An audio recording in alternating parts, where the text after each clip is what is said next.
Good morning everyone, welcome back to the channel. So today we're working on our Botanical Beauties and our prompt of course was cherry blossoms.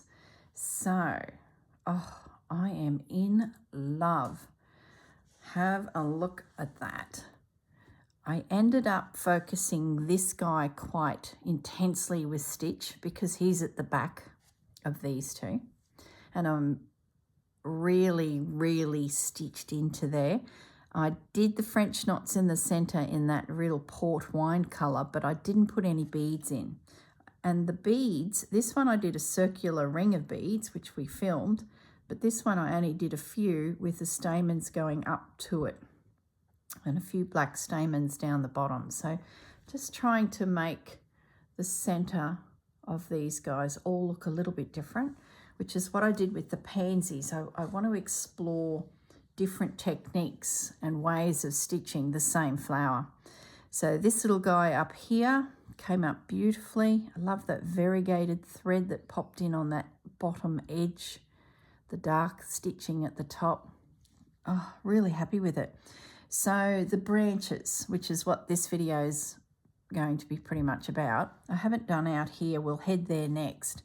So with the branches, I went around with that coffee coloured thread and I did some weaving over here on that little husky edge and then popped into it some of the pink stitches. So whenever I had a little bit left, I just shot out here and did a couple little stitches here and there all over the place for the pink. Then I came back with 500, the really dark. It's nearly black, but it is brown. And started just highlighting the pen, and I stayed to the bottom of all of the branches, so it's a shadow line. So the pen didn't get covered, I still have it there. I can't decide about the leaf. Last night I was ironing the leaf out, there was no leaves. Then I sort of thought about it a little bit more this morning as I was making my coffee. I've plugged in the iron to iron it out, but before he goes, because there are leaves, but as the cherry blossoms really come into full bloom, the leaves all drop away. So they sort of become, I don't know, there's no more energy left for the leaf. It's all going into those magnificent clusters of flowers. So the plant pretty much discards the leaves. That's why they change colours. So at the full flight of blooming, when you see nothing but cherries, cherry coloured flowers, that's where the leaves are sort of just poking through. So I thought I would be doing it in that, because some photos I looked at, that's the colour. But I think that would literally look like a brown blob. And then I thought if I do it in the dark, it still would look like a brown blob. So I've decided that if I do it, I just want to outline it. Like those pansy leaves up here, where I did the odd one that was just a bit of a skeletal cartooning like leaf. And it really helped break it up. Otherwise, it would have been just lots of green blobs everywhere. And I think that's what I need in this. Just a nice, subtle. Just going to have a go at stitching it. And I've just put a few little stitches there because wherever things come out from the branch of a cherry blossom, there's quite a little nodule before it sort of shoots out. Seems to be the way this plant. So I do have my iron on standby, but we're going to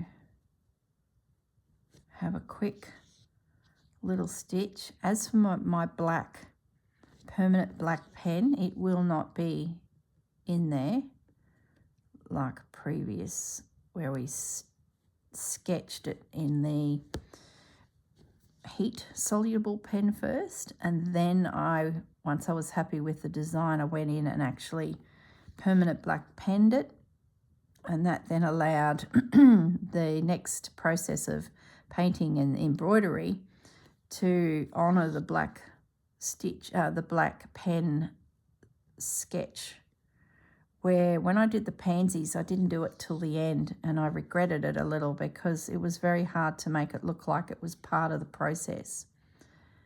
I might just leave a gap there. If I do a solid line, it can make it look too solid. I want it very sketchy, like those the Japanese artwork where they use that black ink to draw, and then their cherry blossoms are the pop of colour. That's the look that I'm going for. So I need to do less is more when it comes to, it's got to look like a fountain pen has stroked through the imagery. I'll leave another little gap. Pepper peach.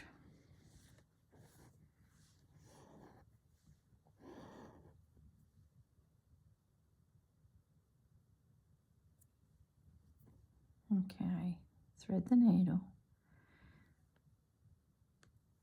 Oh, come on.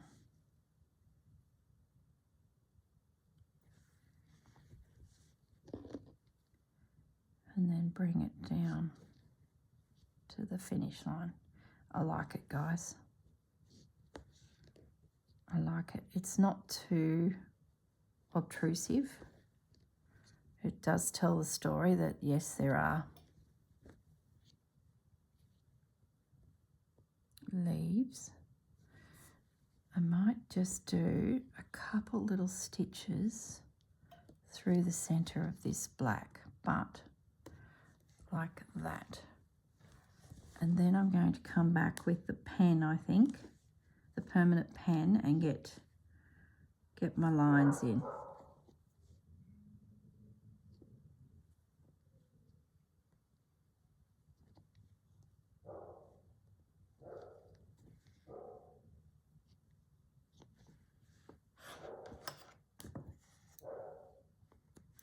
And I think I packed my pen away. I think I did.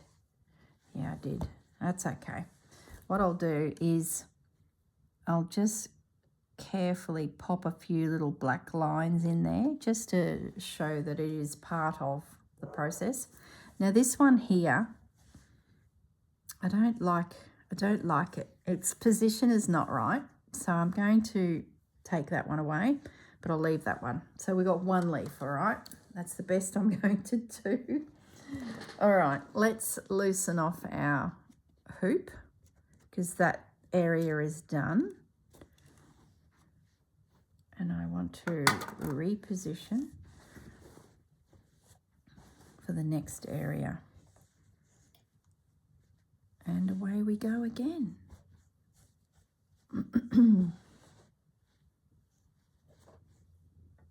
So I've got beads to take into account, so I might just move it along a little bit because hoops and beads don't go well, do they? That should work. It'll be enough anyway. Worst case, I have to take it out of the hoop to do the rest of that little flower. I can come across a little bit more. I could go and find a smaller hoop. That would be probably the smart thing to do. But that takes effort. And we're here right now and we're going for it. So what we might do is I want to show you a bit of the work of the chocolate, the branch. That's a good weaving. That'll be weaving. That'll be weaving. Getting that nice and tight. Yep, that's good. So let's get a little bit of that chocolate. I'll show you the theory that I sort of applied to myself. The rules of the game. I just sort of nut out the look you want. You've got to keep that in your head that you're doing a certain stitch in a certain location and then just keep repeating it, because it really helps with the consistency of your work. And it's hard because you're watching a TV or you're chatting and it's like, oh gosh, I've just jiggered it because I've changed the direction of a thread or a stitch placement. I've had a different thought. Alrighty, so what I did with the dark chocolate is I had a sort of work through here. I had a look at the branch that's in front of me, and if there's a strong enough black line there, I just didn't go near it. Where it got, say, to the joint of the branch meeting the next branch, I'd start coming in and placing a few stitches. And see how the ink got a bit blobby there? I like that. So I'm going to emphasize it with a stitch. Then I might jump forward a little bit and bring it right up to the bud and sort of cradle the bud with a stitch. So what I might do now is I really need the coffee coloured thread going as well. It sort of saves a little bit of time too, because I feel like I need to get a few little coffee coloured stitches in. And then, excuse me, and then come back with that dark chocolate. That's what we'll call it, all right? Coffee and dark chocolate. You know what's going to happen after this video.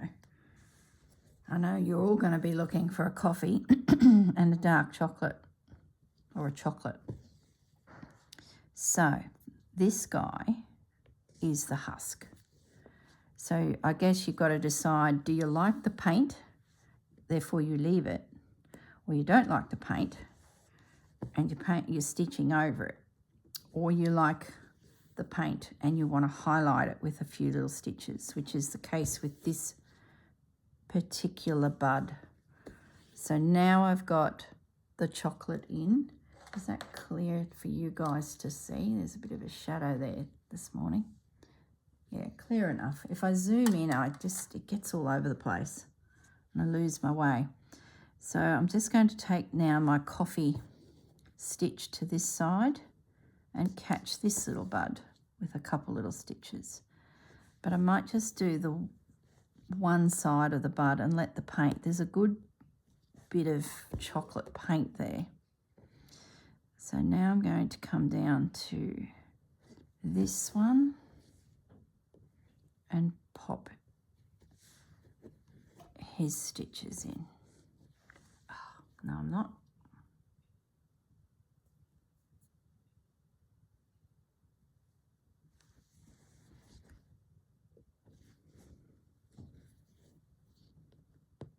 Okay, so we'll try and get a bit of a triangular shape. The paint's not very strong there, so I'm going to do all the stitches to get the shape of that husk. And the little bud is just starting to peek out. All right.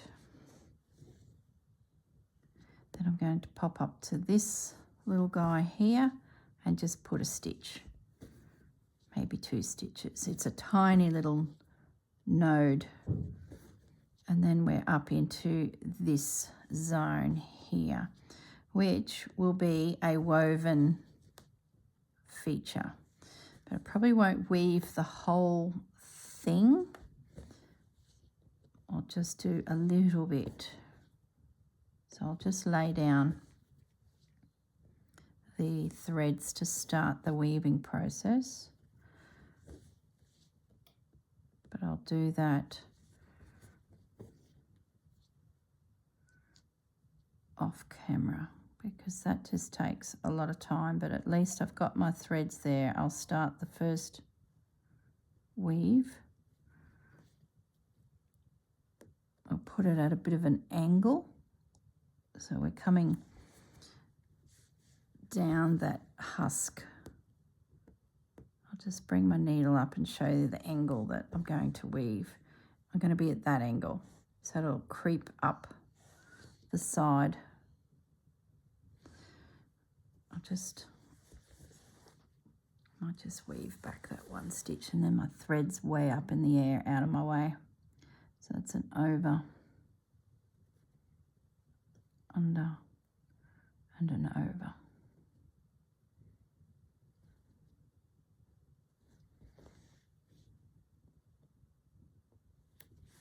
Okay. There we go. We might as well just finish it. Won't take me long to do this little bit of weaving.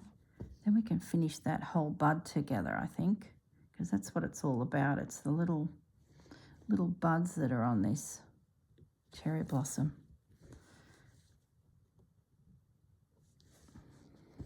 There we go. Now I'll come up the top to get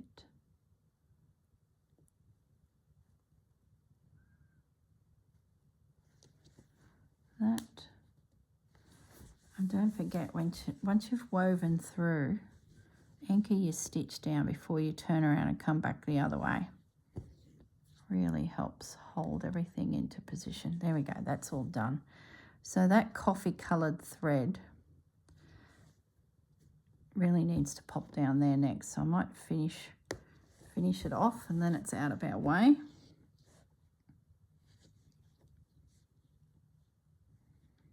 Gosh, if Grandma saw the back of this embroidery, she would have conniptions. She was a judge of embroidery, needlework and sewing at the local show. She was a steward in the show society. And she would have gone, you know, those sounds they make. She wouldn't have said anything, like just, you would have got, oh my gosh, I'm having a flashback to the kitchen table out at my parents' farm as a kid, sitting there.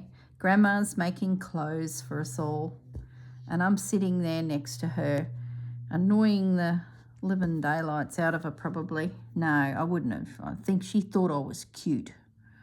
Well, I hope she did. Annoyingly cute, probably. But no, I would have been sitting there doing something that she could assist me with, and it would have been most likely a little needlework project or a doily or some home economics homework where I might have been knitting something and just enjoying the atmosphere that was hanging with Grandma doing stitching or crocheting or knitting. And then she would have had a look at my work, and she wouldn't have criticised it. And if she did, it would have been, I think those stitches could be a little neater, you know.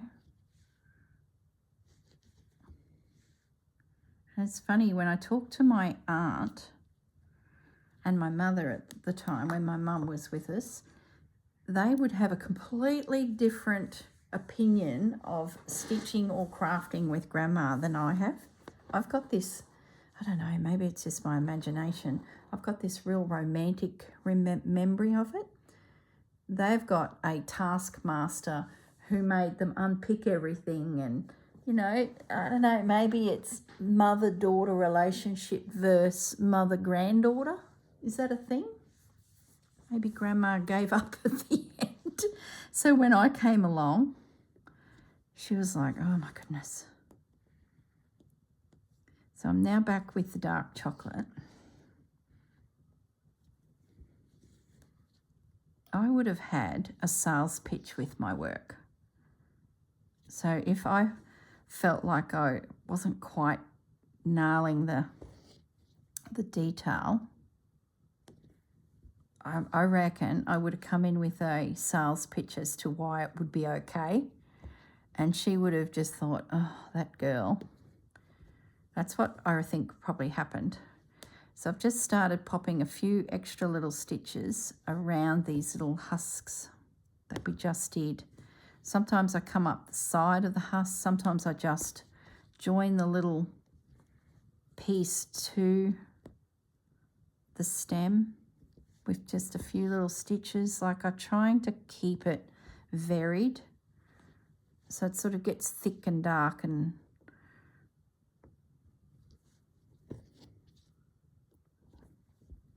in places. So I feel like I need to come up the side. So remembering I'm trying to emulate black ink out of a fountain pen. I'll just a couple stitches there, and then I'll come down here. I'll put a little stitch on that bend and a little stitch at that nodule, and then I'll stop. I won't even do a stitch leading into that flower. We'll leave it. And then we'll come up down here so I can end that off as well. And that's it. That's how I'm literally just dancing around all of those little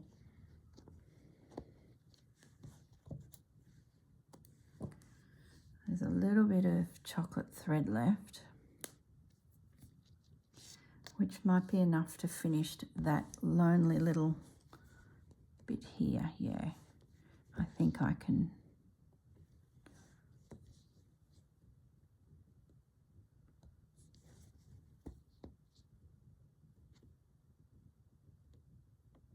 Why is that so lumpy? Did the knot come through?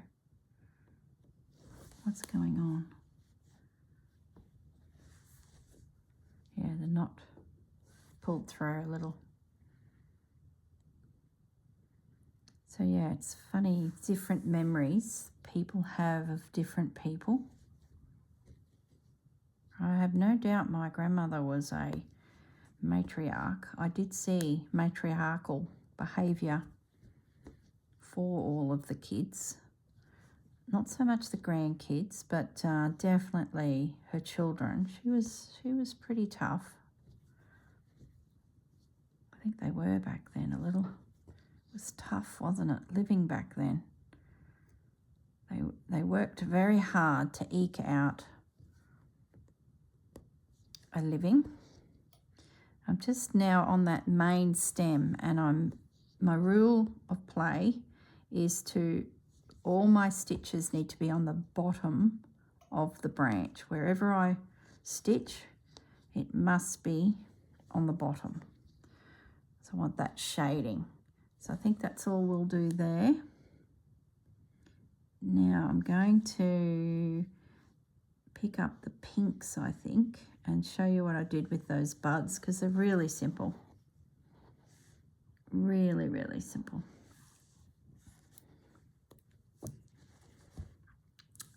Right, so the tone to me is, I don't think we'll use the port wine. I don't have a lot of it left, so I'm going to have to be sparing with it or go to Spotlight. Look, that's all I've got.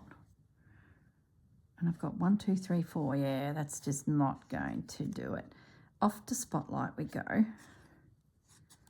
I will double check that I haven't got a double up of that, but I don't think I do. So I'm going to have to do, I think, this colour, and then Sue Spargo. So we'll put a little bit of moodiness into the buds,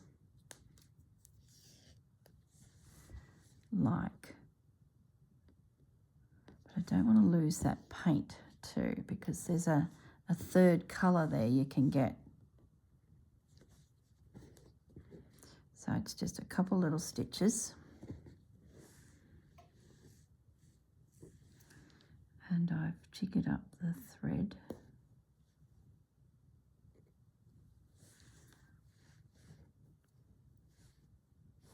That's better. No, it's not. What have I done?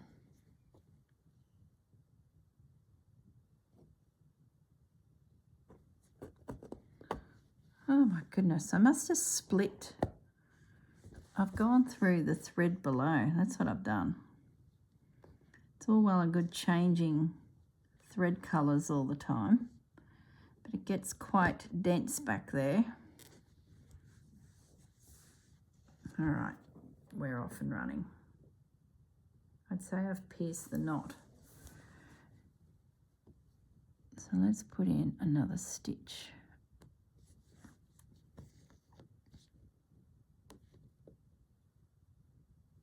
Or two. Okay, then I'm going to jump up to this bud now, drop in a couple stitches, so it's just free form. I'll skip that one. I feel like the light is bouncing off of him a little, so I'm going to jump over to there. Sorry, Grandma, should have ended it off, but I didn't. Naughty girl. As she ponders her response to the actions that she's just witnessed. I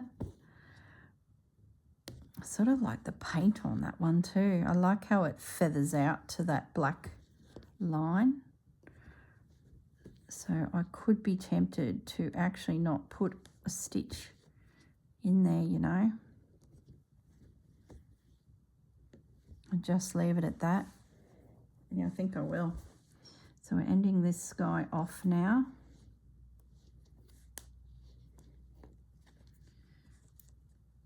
Got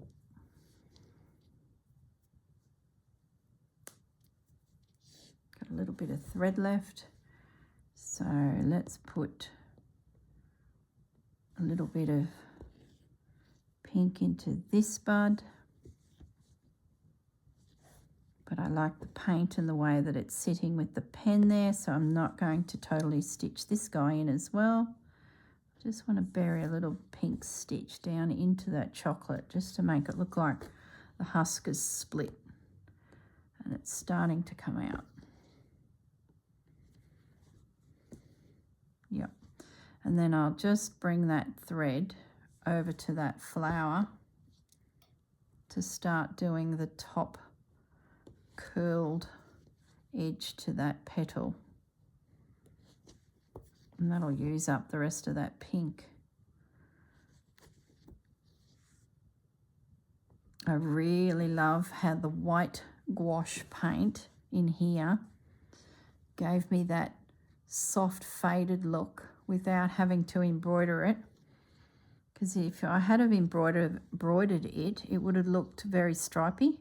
You know, you get that layers of stitch, which is fine, but that there, and with the grain in the fabric, actually Susanna picked that up. I sent her a photo and she must have zoomed in, and she noticed that I'm on this nice Irish linen, and she said the grain of that with that gouache paint has given it a whole different woven look again. And I hadn't really noticed it, and she's right. It's really helped that flower come alive just by having itself use the fabric that we're working on here. I said Irish linen then, but I don't know for sure. I just remember I've got a few incompleted doilies, and they still have the logos and the artwork stapled onto them, the little paper tags from where they would have said the size, and often the word Irish linen is printed. I remember doing a slow stitch piece using a doily that hadn't been stitched, and the little cardboard tags were still attached, and I used the tags within the stitchery as well, and it was Irish linen, and it was very similar to this. So that's where I got the whole Irish linen idea from. Not confirmed, but I have a feeling it is very similar. Most of the doilies sort of felt like this back in the day. I'm a bit of a fan of an unstitched, we'll call them primitive doily, because you've got this basic image that is a guide, and then apply the whole slow stitch whirl to it, and it's quite fun to see what you can, you know, do with it. So I'm into the variegated Suspargo thread. It's the final colour. So I've pretty much got 3 colours. I've got that port wine, this guy. I've got that red, and then this little guy. And that's it.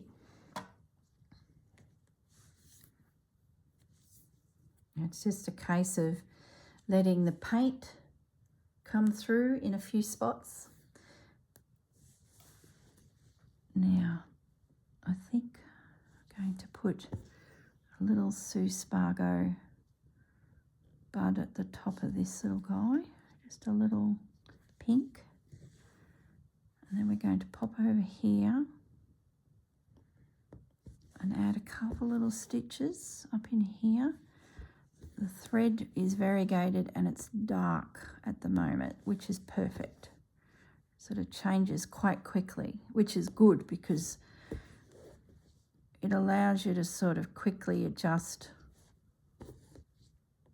where you're placing if you need to, and then you're back to where you probably wanted in the first place. I sort of don't mind it changing quickly, especially when there's so much colour happening in these things. So that's good. So now finish that off.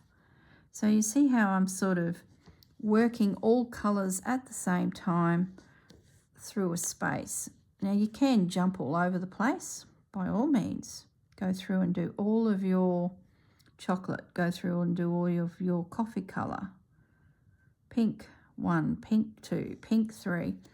But I tend to work an area, all colours at once.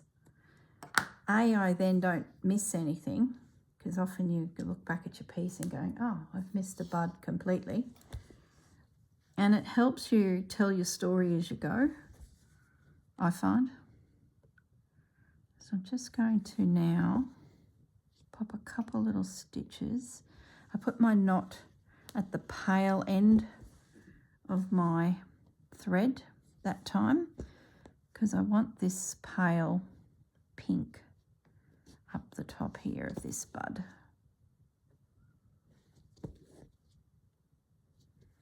That's good. Now I might just drop down into this zone where we did that turned over leaf and pop a few little stitches in there. So I'm starting to build up another flower.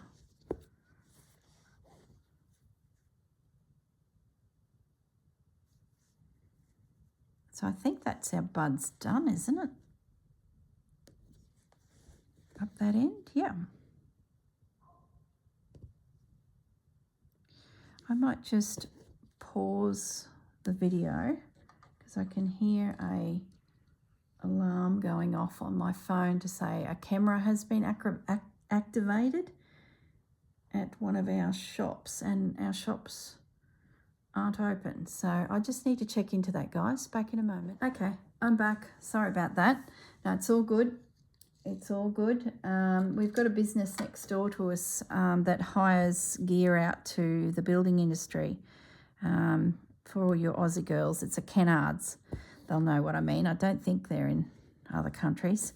But anyway, you hire equipment if you're a tradesman and you need a generator or a trailer or whatever, a vehicle. So there's cameras in our back allotment behind our shop, and whenever there's movement, they trigger and send my phone a little message. So that's what it was, and it was the boys next door. They've unlocked the gate because they often park at the back of our allotment. We sort of get them out the back so that they're off the street and their cars don't get bumped into by Christmas shoppers. And it leaves plenty of parking then for the Christmas shoppers. So they've got a few staff, and occasionally they'll come out the back when they have a training day, because I believe it's one of them, the bigger sites.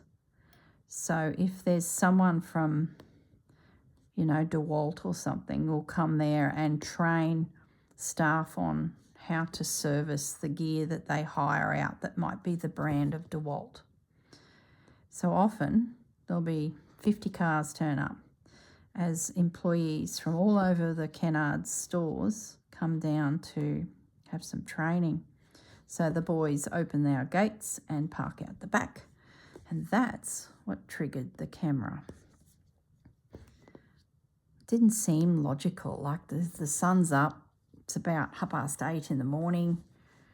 It's like, why is there a trigger on the alarm on the camera?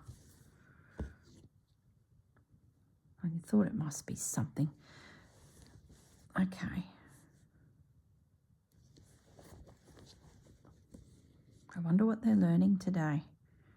The one day there, they were learning how to service their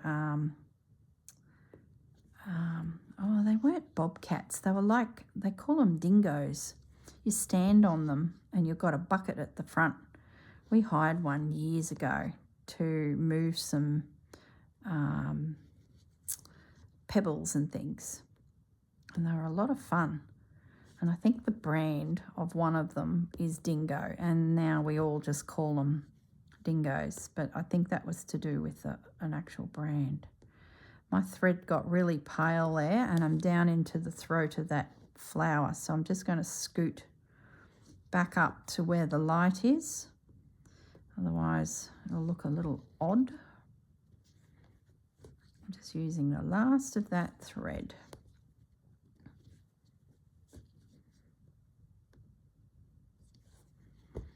Yeah, they had a few of these little dingo machines there and the staff were all being shown how to service it and they were whipping around on them. It was quite funny. It looked like little ants buzzing around the place because they're funny little machines.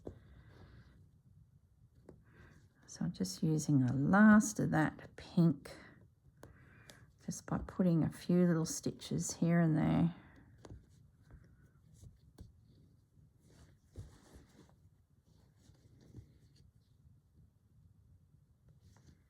So at the end of this video, and I guess the thumbnail will be it all stitched. Yay. And that brings us to the end of the cherry blossom prompt. I'm going to go a bit more dark. We'll keep fiddling with this flower. I think it's more exciting than the sticks. I think we got the general gist of my theory on sticks. Where's that camera again? Bing bong.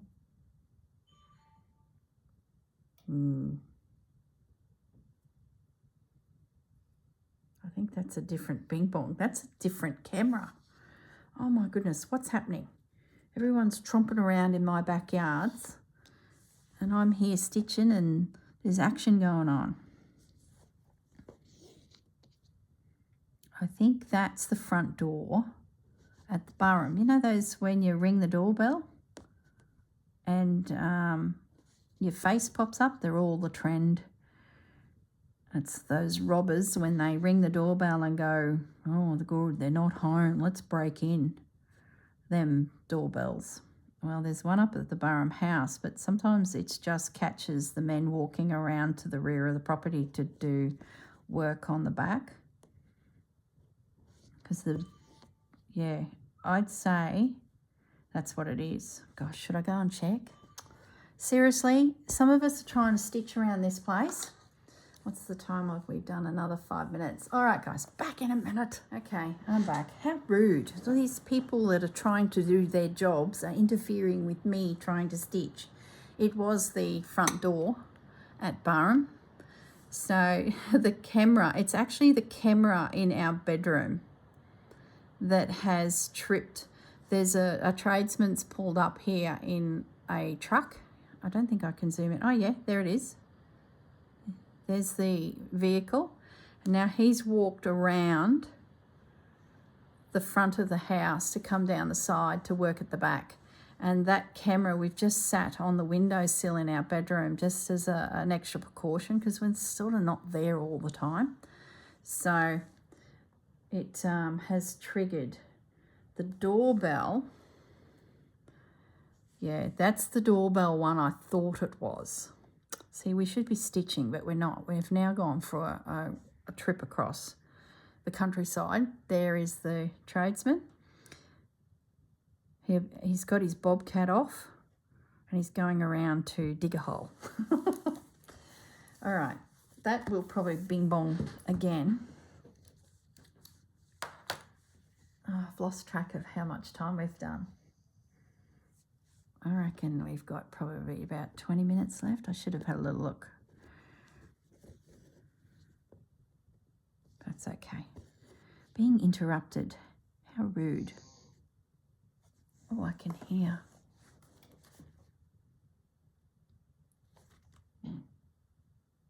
The camera at the door is picking up noise from him unloading his bits and bobs he needs to start his day.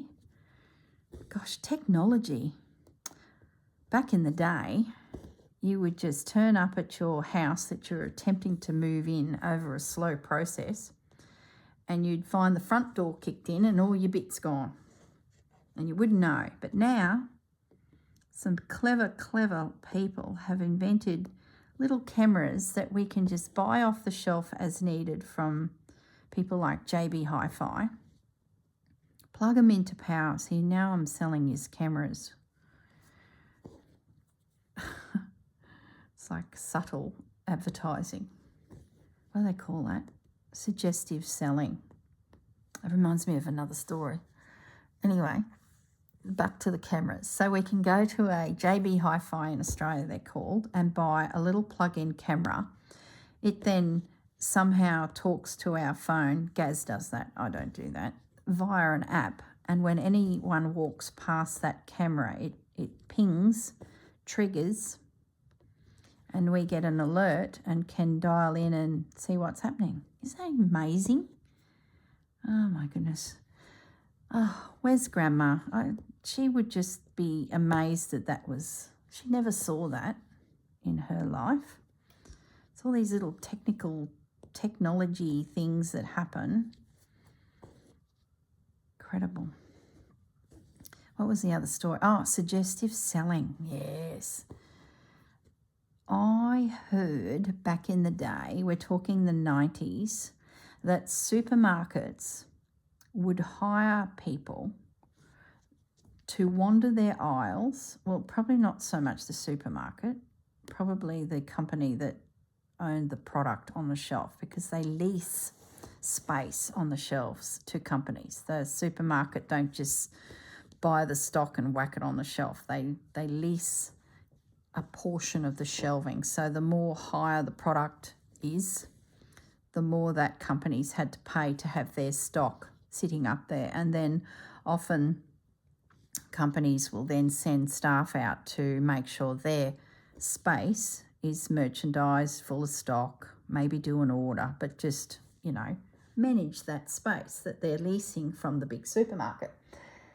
I heard back in the day, I don't know if they still do it, so we're talking 20 years ago, 25 years ago, you could get a job as a suggestive seller. So what you do, and I always thought this would be so perfect for me. Say you're standing in front of the cheese aisle and you're looking at all those cheeses and you're just not sure which one to get. Someone like myself, employed by the cheese company, would sidle up next to you. I'd probably pick up the brand of cheese that I was employed. So I'd be standing next and go, oh gosh, I love this cheese. And then I would say that sentence so that you'd hear me. You're standing there trying to decide what cheese to get. You'd then look over and go, oh, did I just hear her say that? What cheese has she bought? I'd then know that you've just now looked at me, and then I'd say, oh, this cheese, we got it the other night for a party, and oh my goodness, everyone loved it. I just have to get some more. It was so yummy, and it just disappeared in a flash. Then I'd turn and pop it in my trolley and wander off into the sunset, leaving this poor victim standing there having completely been sales pitched by a little slitherer like me. And I thought, oh, that job, I could so do that. But then I started thinking about the moral issues to it. I don't know if they still do it, because I remember it hitting the news that you don't know who's standing beside you in the supermarket aisle, potentially, you know, influencing your choice by telling you how great a product was. And the moral thing is, have they even tried the product? That just is, I don't know, not good. I just don't know if they're still doing it. I just remember it hitting the news. I started hearing through, because I was looking for work and always in the market reading jobs for available and that. I started to hear through all my mates who are in the same boat. We're all sort of starting our careers, looking for work in the retail sector. And a couple of them mentioned it, that you can get a job as, well, they call it an influencer now, don't they? So, okay, here we go. How different is it to these young ones that are on social media influencing someone to buy some earrings? And the earrings have been sent to that influencer. The difference, I guess, is you can switch the influencer off. You can put your phone down and stop watching that little video or clip. Standing beside someone in a grocery store, subtly suggesting a product range, yeah, that's a whole different level, I think. What do you guys think? I don't think it's real good. Makes you wonder, hey, because how many times have you been standing there and you've had a random conversation with a random stranger about a product that's in your hand or you're standing in front of? And were you influenced to pick it up and put it in your trolley? And did they work for the company that owned that product? Hello. Pretty scary. I'm sure stuff like that happens all the time to us, and we just don't twig.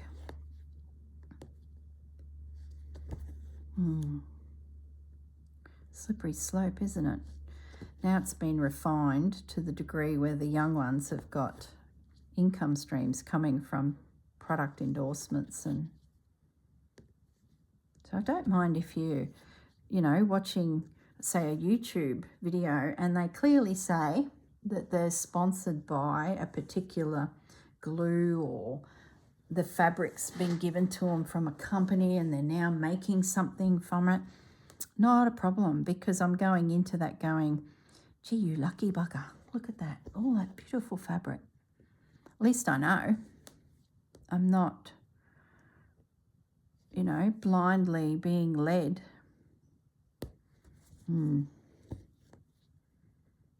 It's a worry, isn't it?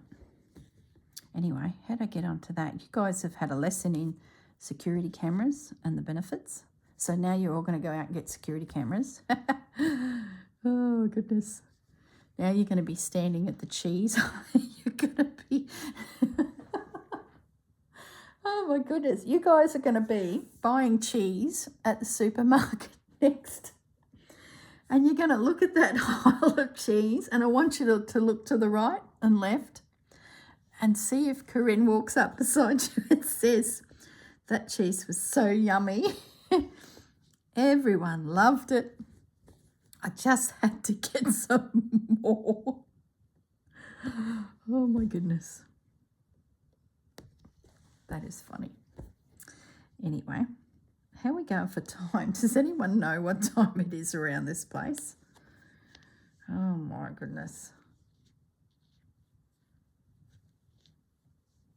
I better have a look at the... I nearly said camera. I better have a look at the phone.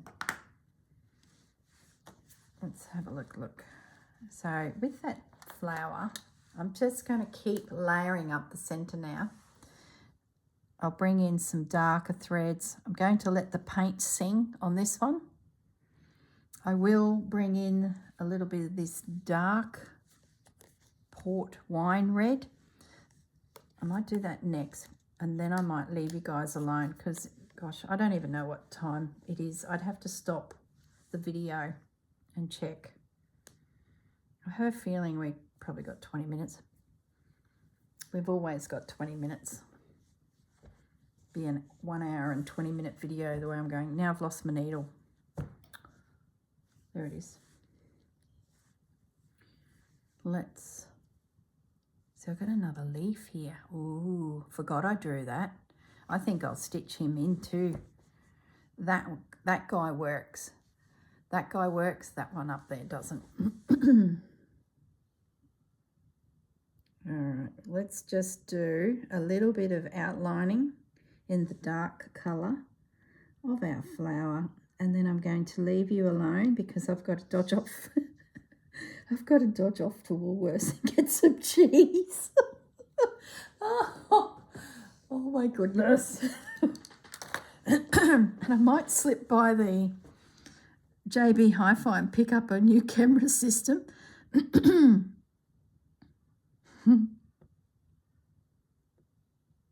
That's funny. My husband's just walked past the door and he's like, just looked at me as to say, why are you talking about cheese?